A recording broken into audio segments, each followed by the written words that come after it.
안녕하세요. 매일 새로운 사연을 전하는 읽어주는 사연 라디오입니다. 구독과 좋아요, 많은 공유 부탁드립니다. 오늘의 사연 시작하겠습니다. 안녕하세요. 남편과 결혼한 지 이제 반년 된 30대 여성입니다. 남편과는 어느 다른 커플보다도 조용히, 무난하게 연애를 해왔기 때문에 결혼 반년 만에 여기 와서 제 이야기를 하게 될 줄은 상상도 못했는데, 사실 연애 때는 남편과 저 두 사람만 신경 쓰면 됐으니까, 설령 갈등이 생기더라도 일이 커질 틈이 없었거든요. 서운한 일이 있으면 그 자리에서 바로바로 이야기하고, 오해가 쌓이지 않도록 풀었으면 되었으니까요. 그런데 결혼을 하고 나니까 일단 제 입장에선 남편뿐만 아니라 남편 식구들과의 관계도 신경을 써야 했고, 그렇다 보니 계속 상황을 살펴야만 하는 게 여간 힘든 일이 아니었어요. 그리고 남편과의 관계는 뭐랄까, 쌍방이 합의가 된 상황이었어요. 하지만 시댁 식구들 특히나 어머님은 당신은 시어머니고 저는 며느리니 옳고 그름이나 경우에 상관없이 무조건 제가 숙이고 어머님 뜻에 따라야 한다고 생각하시더라고요. 그리고 제 입장에선 솔직히 납득하기가 어려웠지요. 그러다 이번에 제사 문제로 어머님과 부딪히면서 일이 이 지경이 될 거라곤 상상도 못했습니다. 남편하고는 대학 시절부터 친구로 지내다가 사회인이 되고 나서 뒤늦게 연인 사이로 발전한 케이스예요. 그렇다 보니 남편에 대해서는 잘한다고 생각했음에도 불구하고 제가 모르는 것들이 많았더라고요. 특히나 가족 관계에 있어서는 남편이 워낙 평소에도 과묵한 타입이라서 눈치채지 못하고 있었는데 결혼 이야기가 나오고 나서야 남편이 할 이야기가 있다며 가족 관계에 대해서 말을 꺼내대요. 그리고 알고 보니 남편의 친어머님은 남편이 중학교를 다니던 때 지병으로 돌아가셨고 이후로 사별하신 아버님이 지금의 새어머님과 재혼하셨답니다. 새어머님도 초혼은 아니셨고 자식도 둘 있으셨고요. 그래서 졸지에 외동이던 남편에게 2명의 동생이 생겼다네요. 그리고 남편의 걱정과 달리 남편의 가족관계에 대한 고백은 결혼에 있어 제가 결정을 내리는데 별 영향을 끼치진 않았습니다. 아니, 오히려 결혼을 더 하고 싶게 만든 것도 같네요. 사실 그동안 저희 부모님을 만나면 평소답지 않게 살갑게 굴고 저희 부모님을 좋아라 하더니 그런 사정이 있었구나 싶어서 그랬나? 어디 정붙일 곳이 마땅치 않았나 보다. 그런 생각이 들어서 더 잘해주고 싶었거든요. 그리고 이런 마음은 결혼 후에는 더 강해지고 커져갔는데 그 이유가 제가 결혼 전에 시댁을 2번쯤 갔었고 결혼 후에도 2번쯤 갔었거든요. 그리고 그때마다 새어머님이나 시동생들이 남편에게 대놓고 무안을 준다던가 그런 건 없었어요. 오히려 하하호호. 겉에서 보기엔 말하지 않으면 재혼 가정의 이복 형제인지 모를 만큼 평범해 보였달까요. 하지만 남편이 잠깐 자리를 비운다던가 그러면 자기들끼리 무언의 눈빛으로 대화를 한다던가 뭔가 자기들끼리 똘똘 뭉쳐있다는 게 보이더라고요. 그러니 20년 가까이 그렇게 살아온 저희 남편은 얼마나 서럽고 소외감을 느꼈을까 싶대요. 아무튼 남편하고 결혼할 때 생각지도 못했는데 아버님으로부터 건물을 받았어요. 알고 보니까 아버님이 돌아가신 친어머님과 결혼할 당시 재산이라곤 하나도 없으셨답니다. 반면에 돌아가신 친어머님은 그래도 지역유지의 딸이라서 재산이 꽤 많으셨던 모양이에요. 그리고 그런 친어머님이 돌아가실 당시 아버님에게 다른 건 몰라도 건물만큼은 남편이 장가갈 때 꼭 주라고 신신당부를 하셨다대요. 감사하게도 아버님이 그 약속을 지켜주신 거고요. 그래서 저희는 어느 다른 신혼부부들보다 솔직히 마음 편하게 결혼 준비를 할 수 있었습니다. 그렇다고 말도 안 되는 사치를 부리고 그런 것은 아니고요. 적어도 신혼집을 어떻게 할지 그런 고민에선 자유로울 수 있었네요. 그런데 이걸 가지고 새어머님께선 굉장히 못마땅해 하셨습니다. 아버님과 재혼하던 당시 그 건물이 당연히 아버님 거라고 아셨지 그게 훗날 저희 남편한테 돌아갈 거라곤 생각을 못 하셨던 모양이 돼요. 그래서 내내 그 건물에서 나오는 월세로 생활을 해왔는데 갑자기 그 돈이 없어지니 당황스럽다며 저희더러 그걸 기어이 지금 받아가야겠냐고 싫은 소리를 몇 번이나 하시더라고요. 하다못해 동생들 시집장가라도 가고 나면 그때 정리해도 늦지 않다면서요. 하지만 그런 이야기를 듣고 있으니 저는 더욱이 지금이 아니면 안 되겠구나 싶었습니다. 막말로 시동생들 시집장가 갈 때 되면 건물 팔아먹자고 나이 드신 아버님을 달달 볶기라도 해봐요. 그땐 저희야말로 눈뜨고 코 베이는 거 아니겠어요. 솔직히 저희 것이 될 거라곤 상상도 못했던 건물이지만 저희 거라는 걸 알게 된 이상 어떻게든 지켜야겠다는 생각뿐이었습니다. 남편 하나만 보고 결혼을 결심한 건 사실이지만 그렇다고 주어진 몫을 포기할 만큼 멍청이도 아니었으니까요. 그리고 이건 저희 남편도 몇 번이나 동의한 부분이었습니다. 솔직히 그 오랜 시간 동안 새어머님도 정말 친어머님처럼 남편에게 정을 주셨다면, 그리고 시동생들도 남편을 그렇게 믿고 따라주었다면, 저희 남편이 절대로 그렇게 선을 그었을 리가 없거든요. 그런데 제대로 가족이라고 느낄 만큼 감정적 교류가 없었던 탓인지, 금전적인 부분에서는 남편도 나름대로 확실히 선을 그으려는 게 보였습니다. 어쨌든 맏아들이니 그에 따르는 책임과 도리는 하겠다. 하지만 그 이상은 못한다는 입장이 분명했달까요. 그런데 지난 어버이날이었습니다. 새어머님이 회가 드시고 싶다며 호텔에 있는 식당으로 예약을 하셨더라고요. 그래서 그 자리에 시부모님과 저희 부부 그리고 시동생 둘이 모이게 되었어요. 남들이 보기에는 다복하고 화목한 분위기였을 거예요. 하지만 식사가 시작되고 얼마 지나지 않아 불편한 주제들이 조금씩 거론되기 시작했습니다. 특히나 돈에 관해서요. 새어머님께서는 저희가 건물을 가져간 이후로 살림을 꾸려나가기가 아주 힘에 부친다면서 끝없이 앓는 소리를 하셨어요. 하지만 솔직히 아버님이 그 연세에도 연금으로 300 남짓 받고 계셨고 저희가 건물 증여가 끝남과 동시에 매달 100만 원씩 생활비에 보태시라고 보내드리기 시작했거든요. 게다가 신우도 직장 생활을 하고 있었으니 아무렴 자기 부모에게 돈 10만 원 안 드렸겠어요? 제가 생각하기엔 그나마 마음에 걸리는 건 도련님이었는데 거기도 이제 아르바이트해서 자기 용돈 벌고 하면 크게 돈 들어갈 일이 있나 싶었지요. 참고로 저희 남편은 자라는 내내 집에 재산이 없는 것도 아니었는데 새어머님이 남자라면 독립심이 필요하다며 고등학교 때부터 아르바이트를 하라고 그렇게 눈치를 주셨답니다. 그래서 실제로 고등학교 2학년 때부터는 아버님이 어머님 몰래 챙겨주신 용돈 말고 공식적으로는 용돈 한 번 받은 적 없고 대학 등록금도 반 이상 자기가 벌어서 보탰다고 하더라고요.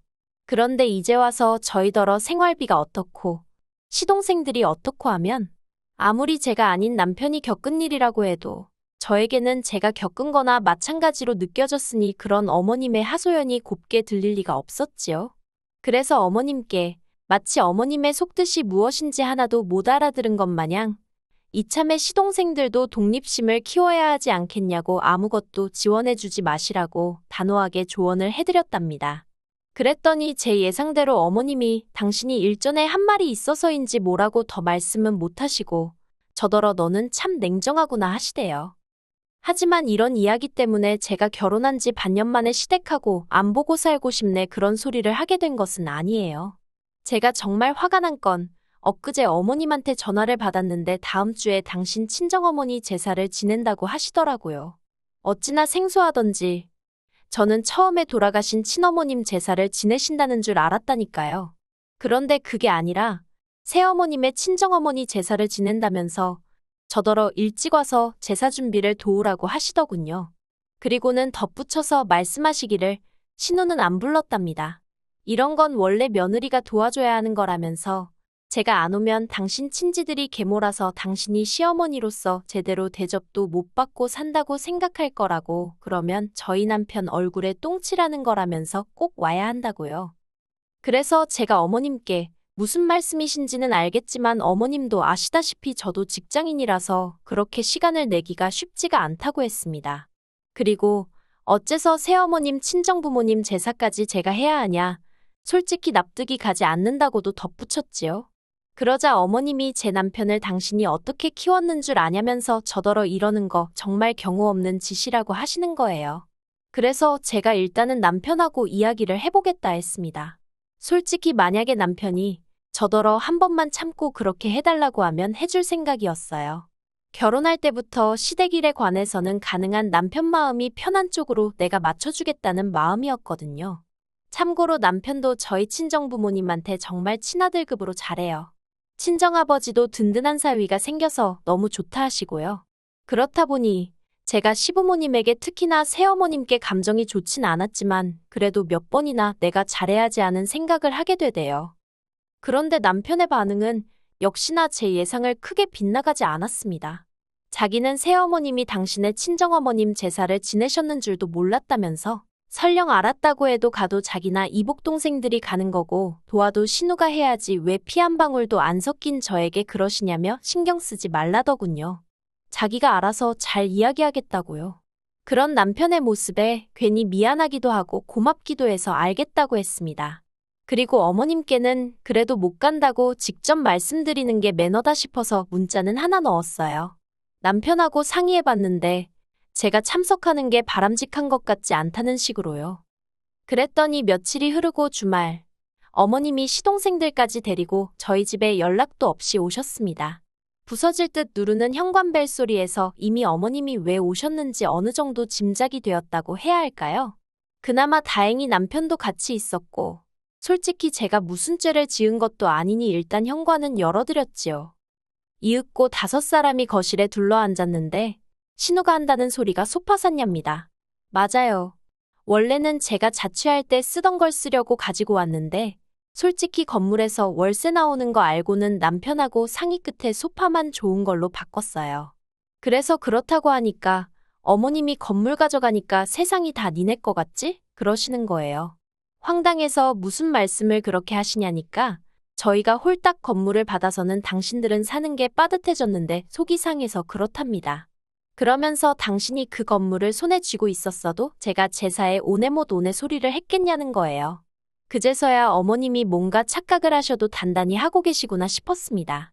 그리고 남편이 먼저 나서서 자꾸 건물 이야기 하지 마시라고 하대요. 건물은 돌아가신 친어머니 재산이었고 아버지가 유언에 따라 저에게 넘겨주신 거니 솔직히 새어머니는 거기에 대해서는 이러쿵저러쿵 말씀하시면 안 된다고요. 그러자 새어머님께서 하신다는 소리가 당신이 마음만 먹었으면 그거 진작에 팔아버리고 다 써버릴 수도 있었는데 저희 남편이랑 이복 동생들 한번 잘 키워보려고 알뜰살뜰 쥐고 있었던 거라며 그게 다 자기 덕분이라는 겁니다. 듣고 있는데 황당했지요. 거기서 매달 나오는 월세를 그렇다고 모아서 저희 남편을 주신 것도 아니고 20년 가까운 세월 동안 거의 남는 것 없이 받아서 다 쓰시며 사셔놓고는 알뜰살뜰이라는 둥, 지켜준 거라는 둥. 그리고 남편도 저랑 비슷한 생각을 했는지 급기야 웃더니 어머님도 생각보다 재밌으신 분이라며 말을 이어갔습니다. 말은 똑바로 하자고 그 월세 받아서 솔직히 어머님하고 이복 동생들이 거진 다 썼지 않냐고. 막말로 아버님이 돌아가시기라도 했으면 지금까지 이 관계가 유지나 되었겠냐고요. 그리고 저는 남편 말에 하나 틀린 거 없다고 생각했어요. 솔직히 어머님도 아버님의 그늘 밑에서 생활하신 분이지 어머님이 저희 남편을 먹여 살리기 위해 어디서 일 한번 하신 적 없으십니다. 살림이나 그런 건 꼭 저희 남편 때문만이 아니라 아버님과 다른 두 이복 동생을 위해서라도 어쩔 수 없이 하셔야 했겠지요. 그러니 저희 남편이 자라는 동안 약간의 도움은 받았다고 볼 수 있지만 그마저도 어머님의 진심이라기보다는 사정이 그렇고 상황상 어쩔 수 없이 발생한 일에 가깝잖아요. 그래도 남편은 새어머님도 어머님이라고 사회생활 시작하고는 용돈도 챙겨드리고 깍듯이 모셨습니다.